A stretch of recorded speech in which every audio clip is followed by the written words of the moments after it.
The rope is ready, the crowd is silent, and the only man who knows the truth is a ghost hiding in the canyons with a bottle and a painful memory. If he does nothing, his last friend hangs at dawn. If he acts, every gun in the territory will be aimed his way. Cole Vance existed more than he lived, a man adrift in a sea of time, anchored only by the jagged peaks that clawed at the sky around him. His home was a high canyon shack, a crude assembly of timber and hope, where the wind was his most constant and candid companion. It whispered through the cracks in the walls, a constant reminder of the emptiness he had cultivated. He was a former mountain guide, a man whose hands, once renowned for their steady grip on a rope and their unerring sense of the trail, now trembled with a persistent tremor until they found the familiar weight of a cheap whiskey bottle. The liquor was a poor medicine, dulling the edges of his memory, but never truly erasing the image that was burned into his mind. 5 years had passed since the incident on Snake Ridge, a span of time that had done nothing to soften the sharp, granitic edges of his guilt. The memory would often ambush him in the quiet moments just before sleep, or in the hazy stupor of the afternoon. He would see it all with sickening clarity. The scrape of his partner Liam's boots on a patch of treacherous crumbling shale, the sudden shocking slack in the rope, and the final desperate cry of his best friend's name swallowed by the indifferent, vast emptiness below. Cole had been the lead guide that day, the one whose judgment everyone trusted, the one ultimately responsible. That single catastrophic moment of failure, a lapse in concentration that lasted no more than a heartbeat, had sent him running from civilization, from the accusing eyes of Liam's wife, and from the man he used to be. He sought solace in the stoic silence of the mountains, but what he found instead was a relentless echo of his own failing. Far below his isolated perch, nestled in the valley like a wound that refused to heal, lay the town of Greystone. Cole avoided it with the diligence of a creature avoiding a trap. To him, Greystone wasn't a community. It was a property, a fiefdom, and it belonged soul and stone to one man, Silas Blackwood. Blackwood's name was spoken in hushed tones, a synonym for power. He owned the silver mine that was the town's lifeblood, the saloon where men spent their meager earnings, the general store where they went into debt for flour and beans, and most importantly, he owned the law. The law took the form of a pot-bellied, slow-witted sheriff named Riggs, a man whose loyalty was as cheap and readily available as the whiskey in Cole's bottle. Blackwood's rule was absolute, a quiet tyranny enforced not by overt violence, but by the crushing, unspoken threat of economic ruin.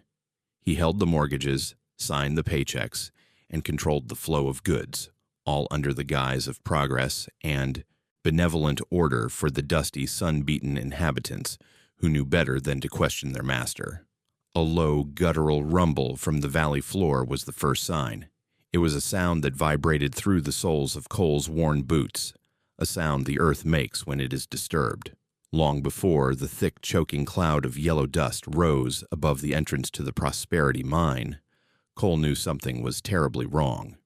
A section of the northern tunnel, one of the newer shafts Blackwood had ordered blasted with aggressive haste, had collapsed. It had entombed 3 miners who were unlucky enough to be chasing the silver vein on the morning shift. By noon, Silas Blackwood stood on the broad porch of the mining office, his face a carefully constructed mask of sorrow and civic duty. He addressed the gathered crowd of anxious wives, their faces pale with dread, and grim-faced men, their own mortality suddenly feeling much closer. He announced with a heavy heart that this was no mere accident, but a terrible, calculated act of sabotage. As he spoke, his gaze, cold and deliberate, swept over the crowd and settled on one man, Finn O'Connell. Finn was a grizzled, independent prospector with a stubborn streak as wide as the valley, and perhaps the only true friend Cole had left in the world. More dangerously, Finn was the only man in Greystone with the spine to publicly challenge Blackwood's methods. On more than one occasion, in the saloon for all to hear, Finn had declared that the new blasting techniques were a shortcut to the graveyard, warning that Blackwood was risking men's lives for heavier ore carts.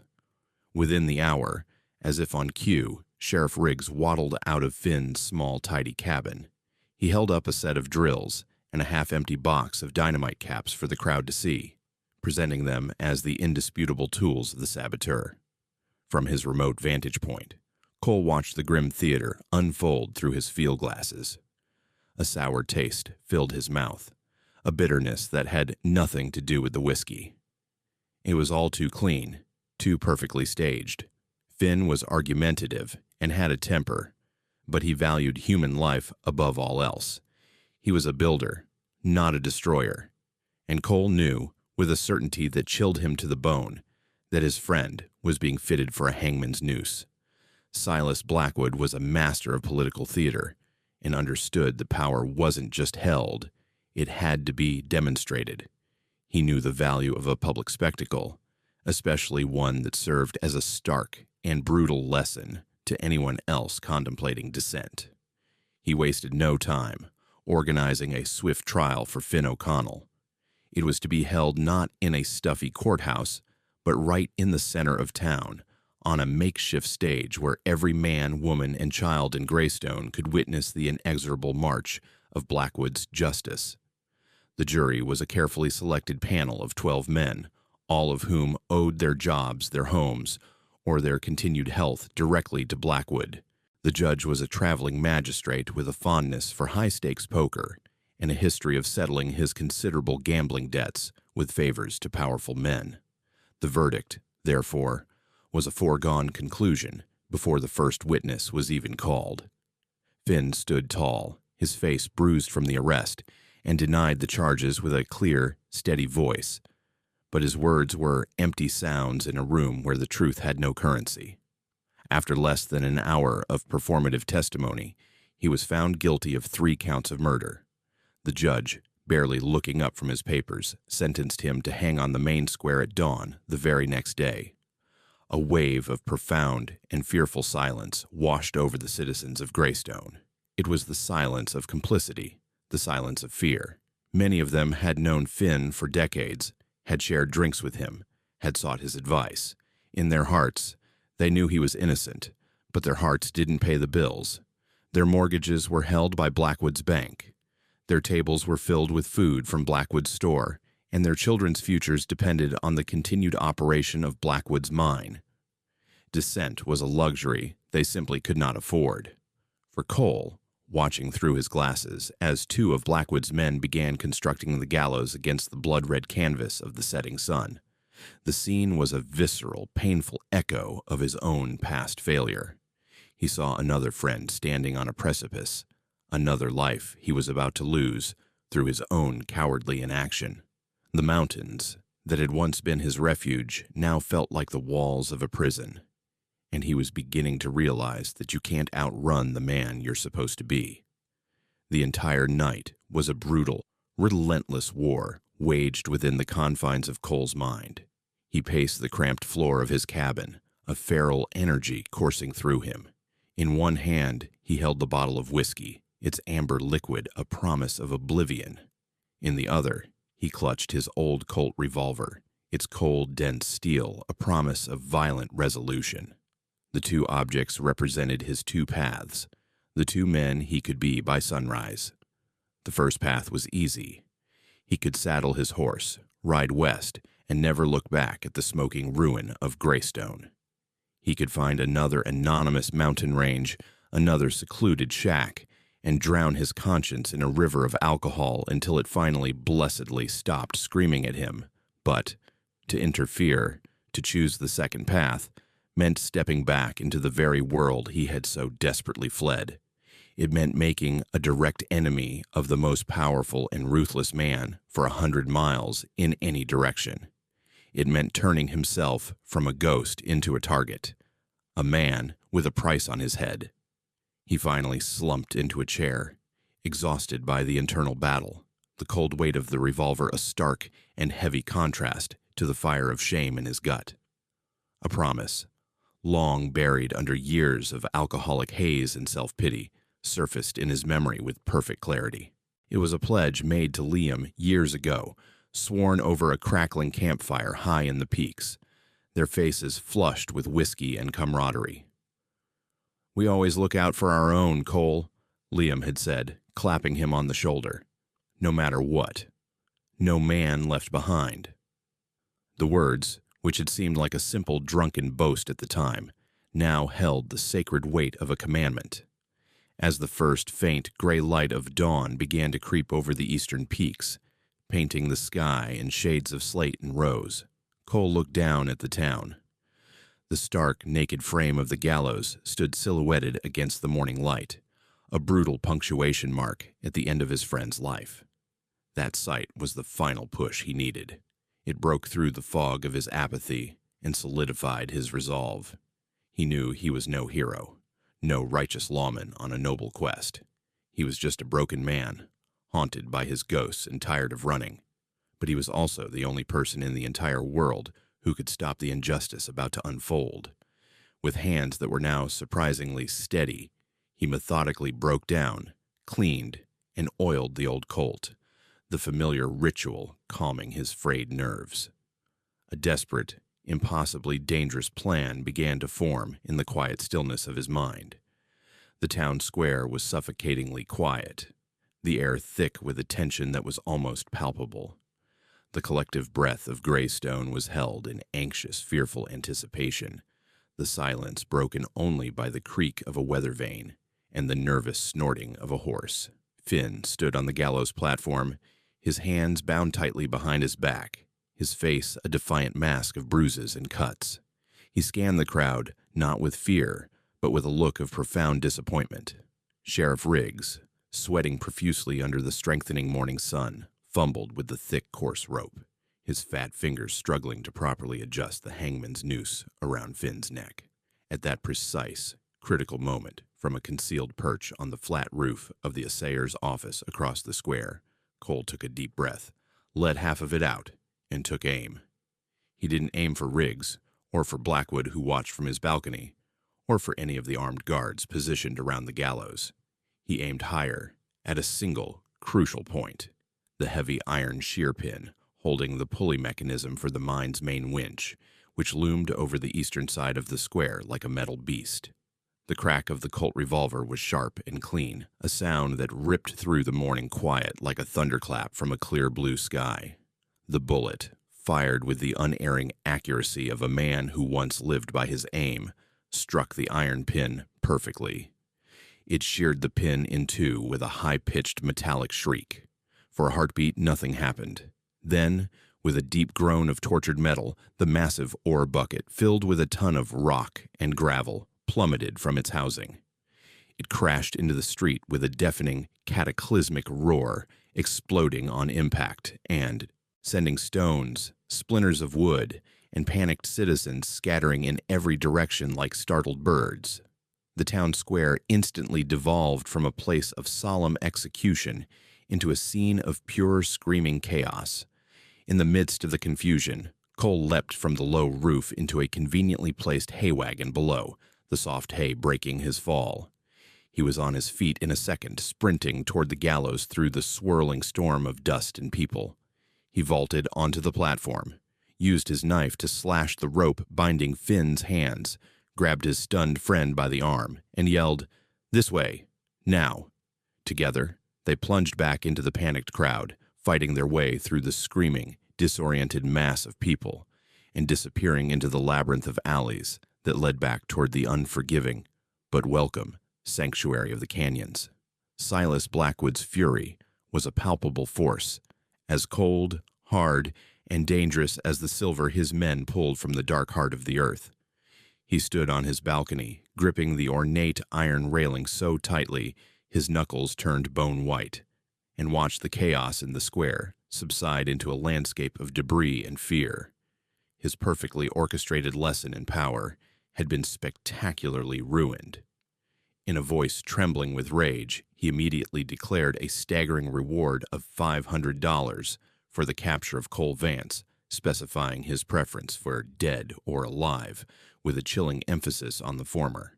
He branded Cole a dangerous fugitive, an accomplice to a murderer, and a threat to the peace and prosperity of Greystone. Within hours, hastily printed posters with a crude but recognizable sketch of Cole's weathered face were being dispatched by riders to every town, ranch, and settlement in the region. The news of easy money traveled on the wind. Within 2 days, Greystone saw a steady influx of a new and dangerous type of visitor. They were grim-faced men with worn gun belts, cold eyes, and a predatory slouch. They were bounty hunters, human wolves drawn by the scent of blood and coin, lured from hundreds of miles around by the promise of a quick and substantial payday. They drank in Blackwood's saloon, their voices low and boastful, as they planned their strategies to hunt down their quarry. High in the rocky, unforgiving wilderness, Cole and Finn were on the run. The escape had not been clean. A stray piece of shrapnel from the exploding ore bucket had torn a nasty gash in Finn's calf, and the wound was beginning to fester, slowing them down considerably. Cole was forced to rely on every forgotten skill he had ever learned as a mountain guide. He used game trails known only to him, meticulously covered their tracks with pine boughs, and found shelter in shallow caves and under rocky overhangs that most men wouldn't even notice. The dynamic had shifted. The mountains that had been his solitary refuge for 5 years had now become a sprawling, deadly trap, with every shadow seeming to hold a hidden threat, and every loose rock underfoot a potential betrayal. After 3 grueling days of relentless pursuit, with the sounds of the posse's dogs sometimes echoing faintly in the distance, Cole found them a temporary haven. It was a long abandoned mine shaft, its entrance cleverly hidden from the main trail behind a thick, thorny thicket of overgrown manzanita. Inside, the air was cool and damp, a welcome relief from the oppressive heat. As Cole carefully cleaned and dressed Finn's inflamed wound by the flickering light of a small smokeless fire, the old prospector, his face pale with pain and exhaustion, finally revealed the full sordid story. His conflict with Blackwood, he explained, was never just about safety regulations. A month earlier, while prospecting in a remote section of the territory, Finn had stumbled upon something far more valuable than silver. A rich, thick vein of gold. The problem was that his claim abutted Blackwood's silver mine property. A careful and secret check of the official survey maps back in the county seat confirmed Finn's suspicions. The gold vein crossed onto land that legally belonged to the federal government, not to Blackwood.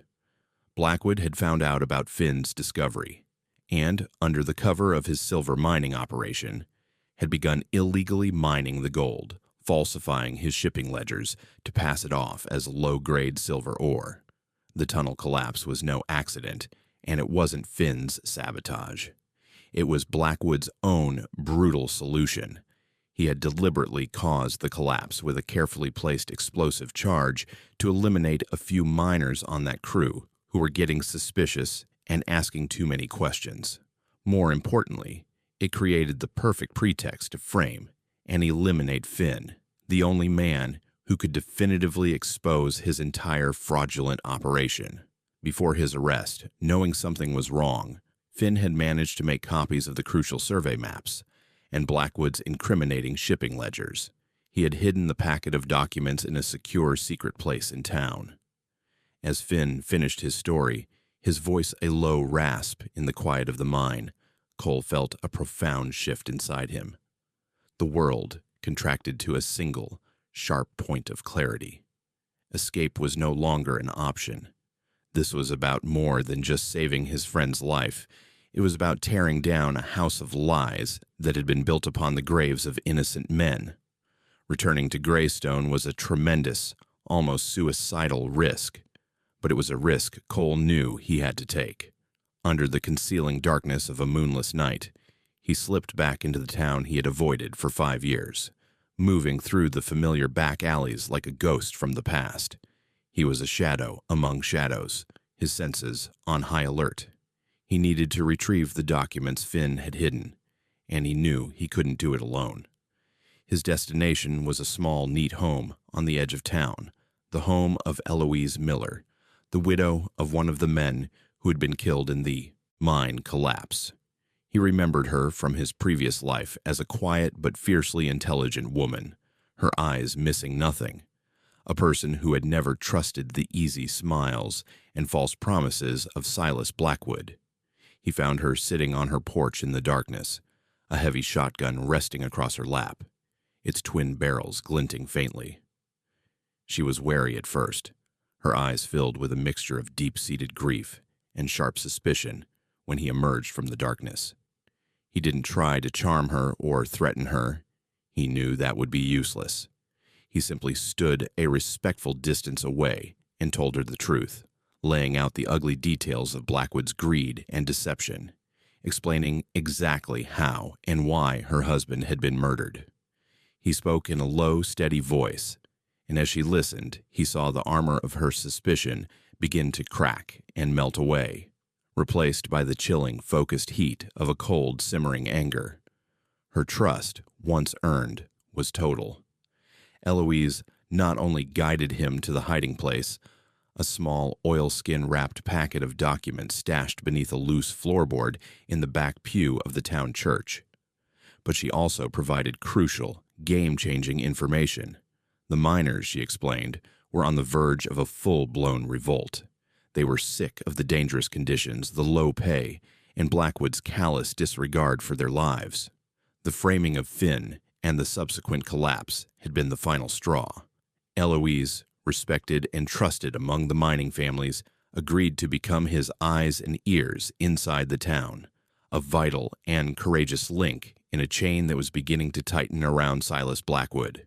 The message from Eloise arrived just after dawn, delivered by her young, fleet-footed son, who knew the mountain trails as well as any goat.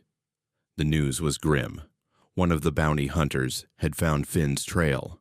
A large group of Blackwood's men, along with several hunters, were closing in on the old mine shaft. Cole was once again faced with an impossible, soul-tearing choice. He held the evidence that could destroy Blackwood and bring justice to the entire valley. He could ride hard for the next county and deliver it to a federal marshal, ensuring Blackwood's downfall, but almost certainly sacrificing Finn to the posse in the process. Or he could go back to save his friend, risking a deadly fight and the potential loss of the only proof that could clear Finn's name. He looked at the documents in his hand, then up at the peaks where his friend was trapped. He decided he would do both. He sent the boy racing back to Eloise with a new set of urgent instructions. Then, Cole rode hard, not toward the mine, but toward the opposite side of town, where Blackwood kept his old dry lumber warehouses. Under the cover of the morning shadows, he set a fire.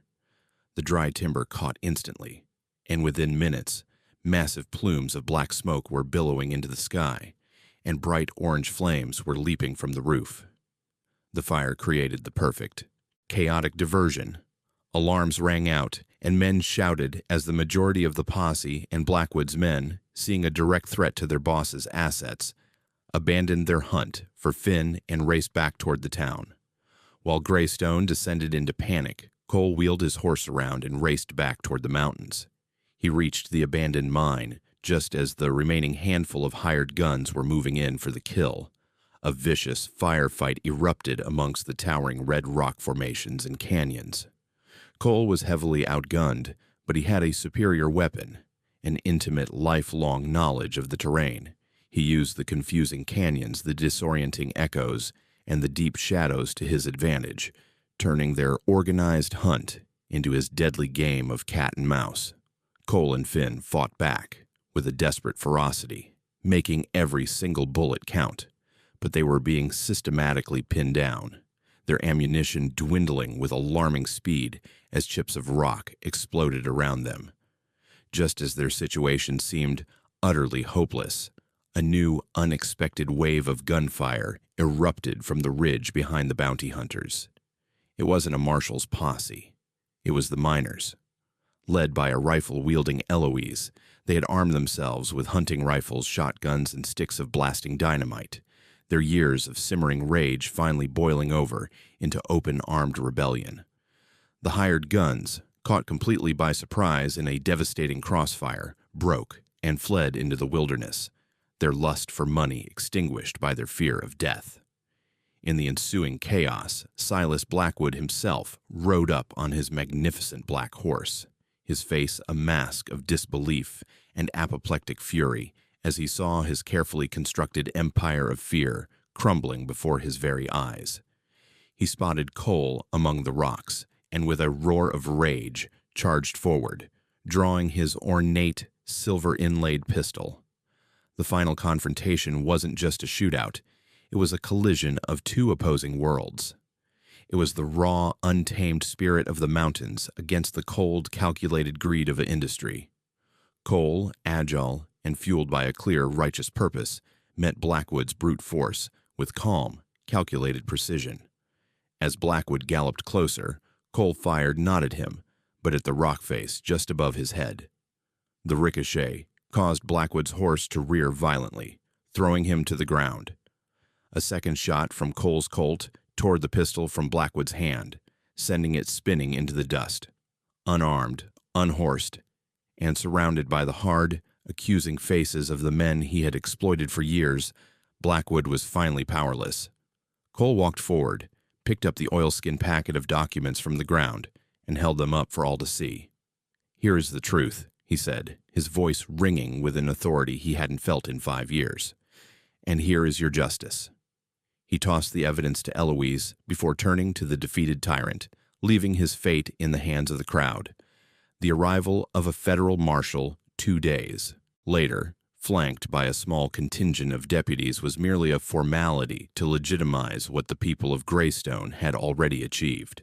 With the damning evidence contained in the documents and the unified, unwavering testimony of dozens of miners, Silas Blackwood's reign was officially and irrevocably over.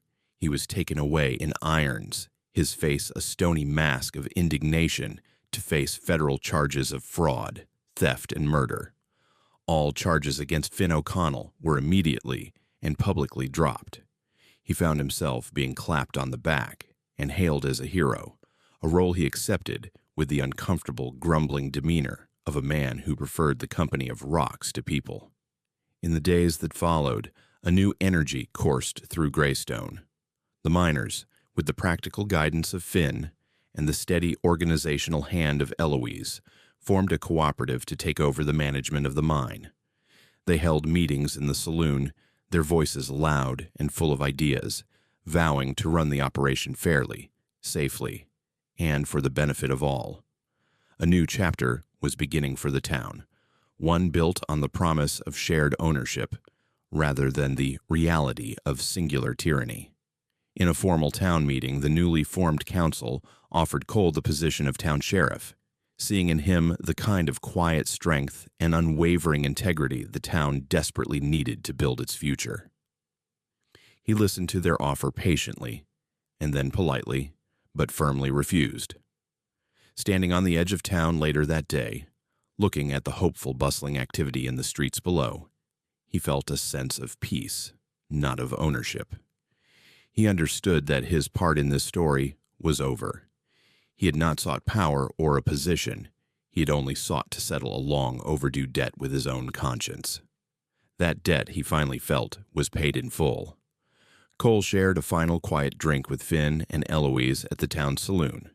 The air inside, once thick with fear and whispered conversations, was now loud and boisterous, free of the oppressive tension that had suffocated it for so long. He left the original documents with them, placing the town's future securely in their capable hands. He knew they would build something better.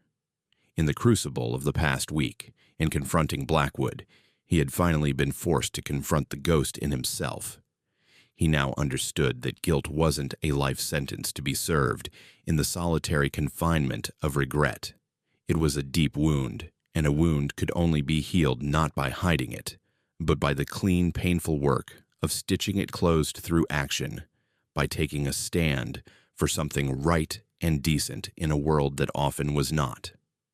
The ghost of Liam, the constant accusing companion that had haunted his every waking moment for 5 long years, no longer felt like a tormentor. The memory was still there, but its sharp edges had been worn smooth, leaving behind a quiet sense of peace and a sad, fond memory. He shook Finn's hand firmly and shared a long, meaningful look with Eloise, a look of mutual respect and understanding that needed no words. He walked out of the saloon and into the bright, clear light of the afternoon sun. He swung himself onto his horse, the familiar movement feeling different now, lighter. He turned the horse's head west toward the vast, open country that rolled toward the setting sun. He was no longer running from his past. He was free of it. He was simply riding toward his future, a man with no specific destination, content for the first time in a long time to just be on the road wherever that road might lead.